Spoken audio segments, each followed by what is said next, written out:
My name is Wendy. My mother, Mary, was a silent shadow in the house, her voice barely a whisper against my father, George's, booming commands. I remember the day my youngest brother, Tom, was born. The house, usually grim and silent, buzzed with a different energy. My father's stern face cracked into a rare smile, a sight so unfamiliar it almost scared me. Finally, another boy. George boomed, his voice echoing through the walls. A real man to carry on the family name. I was 10, standing in the corner, clutching my ragged doll, feeling smaller than usual. Mother, with her usual downcast eyes, turned to me briefly, her look fleeting but full of an unspoken apology. As the years rolled on, the gap between me and my family grew wider. I was like a ghost in my own home, seen but never acknowledged, unless it was to criticize or to command. "Wendy, make yourself useful and help your mother," George would say, not even bothering to look at me. His world was black and white, a world where women had their place, and that place certainly wasn't alongside men. Then, like a breath of fresh air in a suffocating room, my Aunt Laura visited. She was my mother's younger sister, but lived a world apart. She and her husband, Uncle John, couldn't have children, and she saw something in me that perhaps even I didn't see at the time. "Mary, George, I want to talk about Wendy," she said one evening, her voice firm, her eyes locking with each of theirs in turn. "What about her?" my father grunted, his disinterest palpable. "She's not a child anymore. She needs more than what she's getting here. She needs education, freedom, a chance to be more," Laura said, her voice unwavering. "And what do you propose?" my father asked, his tone dismissive, his eyes already drifting to the television. "I want to take her with me. John and I can provide for her, give her the opportunities she deserves." There was a pause, the kind that's heavy and thick, filled with unspoken words and buried resentments. "And why would we just hand over our daughter to you?" my father finally said, his words sharp like a knife. "Because, George, you and I both know you don't care about her. You care about your sons, your precious legacy. Wendy is just another mouth to feed, another pair of hands to work around the house. With me, she'll be more. So, what do you say?" The room went silent. My mother's eyes were on the floor, her hands wringing her apron. My father's face was unreadable, a mask of indifference. "Do what you want," he said finally, turning back to the TV, dismissing us, dismissing my entire existence with a flick of his wrist. And just like that, I was given a new life, a chance to escape the invisible chains. Aunt Laura's house was different. There, words were spoken with kindness, and dreams weren't just laughed at but nurtured. Uncle John treated me not as a burden but as a promise of what could be. College was like stepping into another universe. I was eternally grateful to my aunt and uncle, who gave me the opportunity to study and explore the world. I met Michael in an economics class. He was debating with the professor, his confidence filling the room. I remember thinking, who is this guy? He noticed me too, but not for the reasons I would have liked. "Hey, you! Why do you look so serious? This is college, lighten up," he teased, flashing a grin that most girls in class swooned over. I wasn't most girls. "Maybe because I'm here to learn, not to fool around," I shot back, my eyes meeting his, challenging. He looked surprised, then intrigued. "I'm Michael," he said, extending his hand. "Wendy," I replied, shaking his hand firmly. That was the beginning. We were like two planets in orbit, drawn together by a force we couldn't resist. We studied together, debated fiercely, and laughed loudly. His family, who lived in another city, welcomed me with open arms. His mother, Linda, was warm and caring, a stark contrast to my own mother's subdued presence. "Wendy, dear, you're like the daughter I never had," Linda exclaimed one day as we were baking in her cozy kitchen. I felt a lump in my throat. "Thank you, Linda. You and Michael have made me feel so welcome." Michael's father, Peter, was more reserved, but his nods of approval spoke volumes. "You're good for our Michael. Keeps him on his toes," he would say with a twinkle in his eye. Life with Michael felt like a dream, but not the kind that fades with the morning light. It was real, vibrant, and filled with love. When we found out about the baby, it was the cherry on top of our already perfect life. His family's reaction was joyous. "A grandchild. Oh, Wendy, you've made us so happy." Linda hugged me tightly, her happiness infectious. Peter clapped Michael on the back. "You're going to be a great dad, just like you're a great son." Life was buzzing with the anticipation of our baby when the doorbell rang one chilly evening. Michael was late from work, and I wasn't expecting anyone. Cautiously, I opened the door and was met with a face from the past. Tom, my youngest brother, looking weary, his eyes avoiding mine. "Tom? What are you doing here?" I stammered, my heart pounding with a mixture of shock and a strange sense of foreboding. "Hey, Wendy. I left home. I can't stand it there anymore. I need a place to crash, just for a while," he mumbled, his gaze still fixed on the ground. His sudden appearance after years of silence was jarring. Tom reminded those dark days, standing on my doorstep, asking for refuge. I hesitated, memories of our father's stern voice and cold home flooding back. But looking at Tom, seeing the desperation in his eyes, the shared blood between us spoke louder. "Come in, Tom. You can stay for a few nights," I said, stepping aside to let him in. "Who's this?" Michael asked, surprise etched on his face as he came home to find Tom sitting awkwardly in our living room. "This is Tom, my brother. He left home and needed a place to stay for a few days," I explained, watching Michael's face for any signs of discomfort. Michael nodded, his usual easygoing nature taking over. "All right, man. Make yourself at home. But we have some ground rules in this house. Respect is key." Tom just nodded, his eyes still not meeting ours. The dinner that night was tense, with forced conversation and polite smiles. Afterward, as I was clearing the dishes, Michael pulled me aside. "Wendy, are you sure about this? Your brother seems troubled," he whispered, his concern clear in his eyes. "I know, Michael. But he's family. We can't just turn him away. Let's give him a chance, okay?" I replied, hoping I wasn't making a mistake. The days turned into weeks, and the initial shock of Tom's arrival faded into a grim routine. Our home, once filled with laughter and warmth, now felt tense and uneasy. One morning, I found Tom in the kitchen, rummaging through the fridge with a disgruntled look on his face. "What's this? Where's the real food?" "I need a proper breakfast," he grumbled, holding up a carton of almond milk with disdain. "Tom, that's what we have. If you want something else, you're welcome to buy it yourself," I said, trying to keep my voice calm, but feeling my patience wearing thin. He scoffed, slamming the fridge door shut. Back at home, women knew how to take care of the men. They cooked, they cleaned, they didn't talk back. I felt a surge of anger, but I took a deep breath, reminding myself that confrontation wouldn't solve anything. "Tom, this isn't back at home. This is my house, and here, we respect each other. We share responsibilities. If you're not okay with that, maybe it's time you find another place to stay."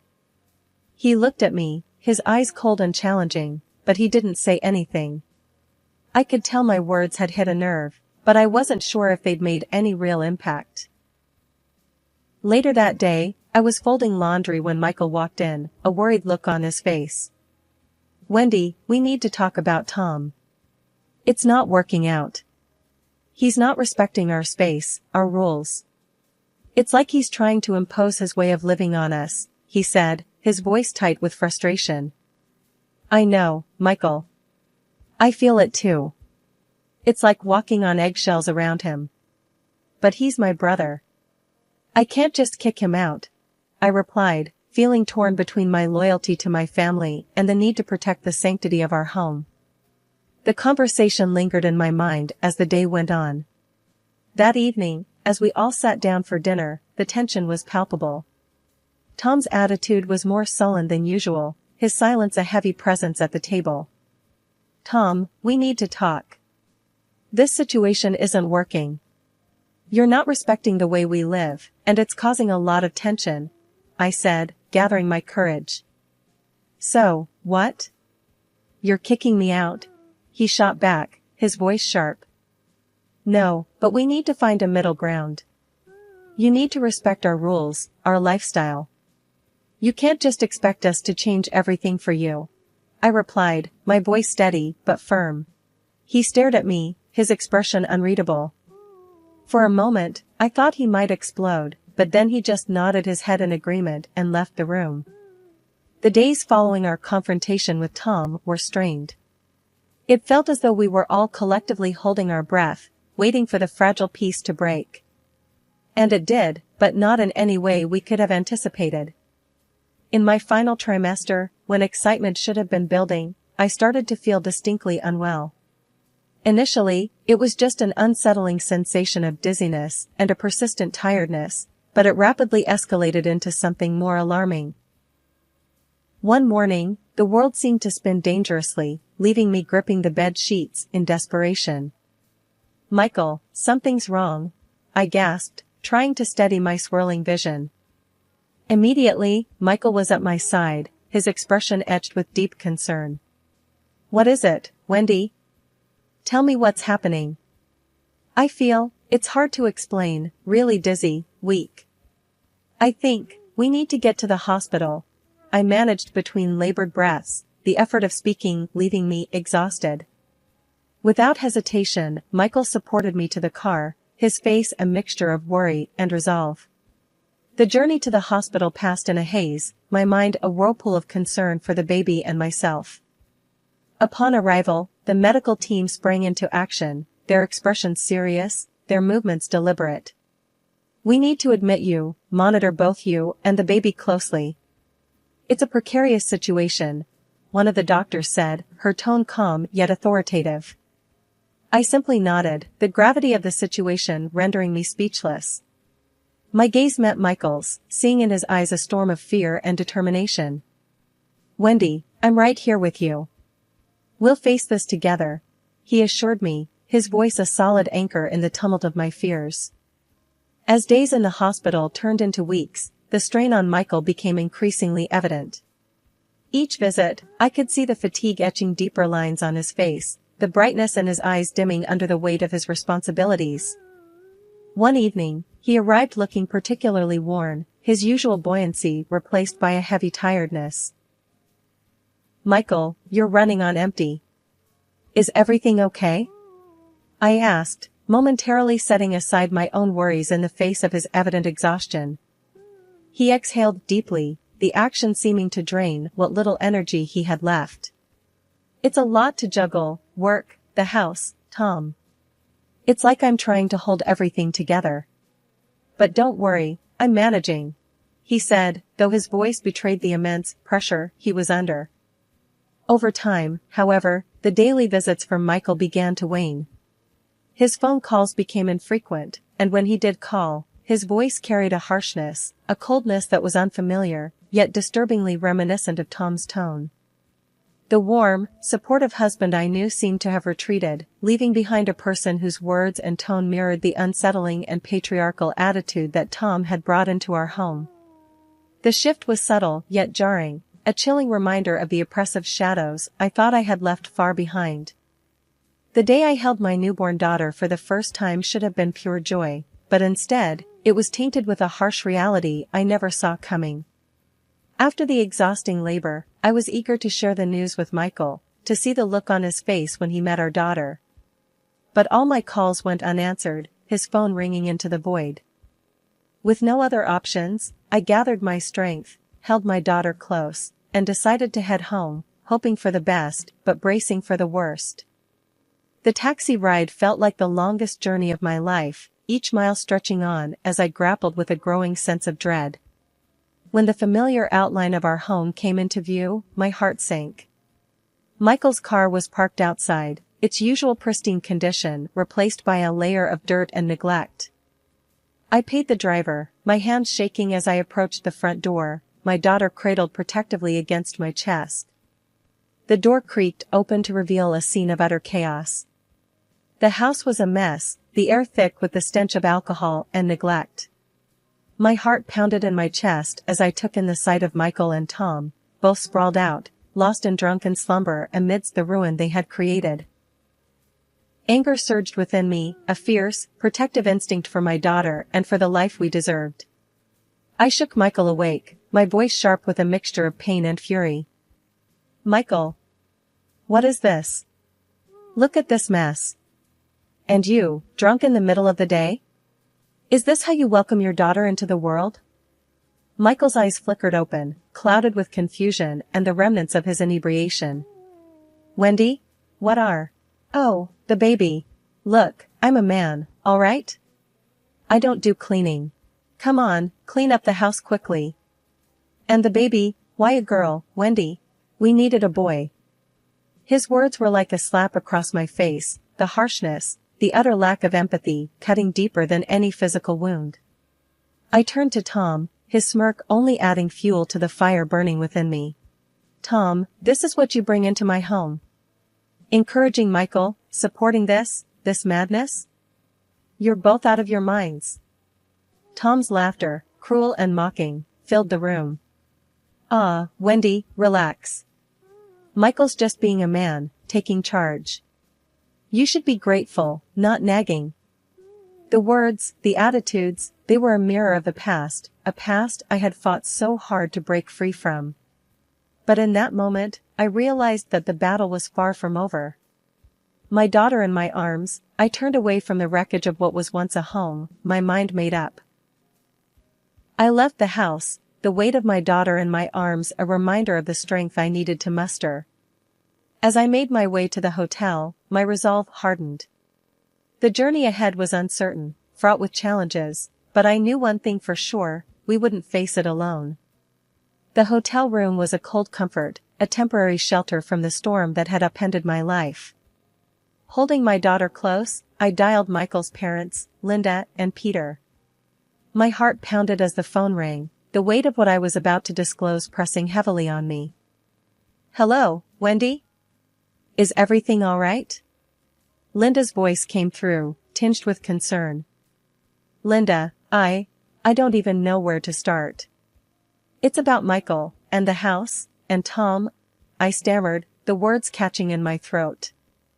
"What's happened, dear?" "You're scaring me," Linda replied, her voice now laced with alarm. I took a deep breath, the reality of my situation settling in. "When I came home from the hospital with the baby, I found the house. It was a disaster, Linda. Empty bottles, food everywhere, and Michael and Tom, they were drunk, in the middle of the day. Michael, he said things, terrible things. He's not the man I married." There was a sharp intake of breath on the other end of the line. "Oh, my God. Wendy, I'm so sorry. We'll be right there." "Don't worry, we'll sort this out," Linda assured me, her voice now firm with resolve. The hours until Linda and Peter's arrival stretched on, each minute heavy with anticipation and dread. When they finally knocked on my hotel room door, I barely recognized the stern, determined expressions on their faces. "Wendy, darling, where's the baby? Are you both okay?" Linda asked, rushing over to envelope us in a warm, protective embrace. "We're okay, just shaken up," I replied, the comfort of her hug unleashing the emotions I'd been holding back. Peter's usually gentle eyes were now hard with anger. "Where's Michael now? And Tom? I'll have a word with them. This is unacceptable, completely out of line. They're at the house, or at least they were when I left. Peter, I don't know what to do. This isn't the life I want for my daughter," I said, the despair clear in my voice. Linda held my hand tightly. "You did the right thing by calling us, Wendy. We're family, and we don't let family suffer alone. We'll deal with Michael and Tom, and we'll clean up the house." You just focus on this little angel, she said, her gaze softening as she looked at my daughter. We returned to the house, the sight of it still a sharp sting to my heart. As Linda and I tended to the baby, Peter confronted Michael and Tom. Michael, Tom, look at this place. Look at what you've done. This is not how you treat your family, your home. Michael, you're a father now. It's time to act like it. Peter's voice boomed, his disappointment and anger filling the room. Michael's eyes were downcast, the bravado gone, replaced by a shameful realization of his actions. Tom, however, remained defiant, a sneer on his lips. A real man doesn't need to apologize or clean up. This is all just women's work, Tom spat out, his words echoing the toxic beliefs of our past. The air crackled with tension, the clash of values palpable. With my daughter in my arms, I stepped forward, my voice steady and clear. Tom, you're no longer welcome in this house. You brought nothing but chaos and disrespect. It's time for you to leave, I said, my decision final. The shock on Tom's face was evident, but the resolve in mine was stronger. He left without even looking me in the eye, like a stranger. Linda and Peter called a cleaning service, and slowly, the house began to transform back into a home. Michael, sobered by the events, began to apologize, his words a mix of regret and desperation. But the damage was done, and my trust was shattered. As the first light of dawn crept through the curtains, the events of the past few days felt like a distant nightmare. Sitting at the kitchen table, cradling a cup of coffee more for comfort than for taste, I watched Linda and Peter busy themselves with breakfast. Their presence was a balm, but the wound was deep, and healing felt like a distant dream. Wendy, you need to eat something. You've been through a lot, Linda urged gently, placing a plate of toast and eggs in front of me. I managed a weak smile, my appetite lost in the sea of thoughts. Thanks, Linda. I'm not really hungry. Peter looked over, his eyes kind but firm. Wendy, you've got to keep your strength up, for you and the baby. And remember, you're not alone in this. We're here for you. I nodded, the lump in my throat making it hard to speak. It was comforting to have them by my side, but the decision that lay ahead was mine to make. As if reading my thoughts, Michael walked in, his steps hesitant, his eyes avoiding mine. The silence that hung between us was heavy, filled with words we couldn't yet voice. Wendy, I don't even know where to start. I'm sorry, truly. I lost myself, but that's no excuse. I understand if you can't forgive me, he said, his voice barely above a whisper. The apology, sincere as it might have been, didn't erase the images that haunted my thoughts, the disarray, the neglect, the harsh words. It was a betrayal, not just of our vows, but of the trust and respect that had once been the foundation of our relationship. Michael, I appreciate your apology. But this isn't just about forgiveness. It's about trust, respect, and safety, for me and our daughter. I need time, space to think, to understand if there's a way forward from here, I replied, my voice steady despite the turmoil inside. Michael nodded, the pain in his eyes reflecting the gravity of the situation. I understand. Take all the time you need. I'll do whatever it takes to make this right, even if that means stepping back. As he left the room, the finality of the moment settled in. The future was a blank canvas, and the path I chose now would define the life my daughter and I would lead. Linda reached out, her hand warm and reassuring on mine. Wendy, whatever you decide, we're with you. You're stronger than you know, and this is just the beginning of a new chapter, a new dawn for you and your little one. Her words were a gentle reminder of the strength that had carried me through the darkest of times, the strength that would now light the way for the journey ahead. With my daughter cradled in my arms, her innocent eyes gazing up at me, I knew that the road ahead was mine to pave. It would be a journey of healing, of rediscovery, and of new beginnings.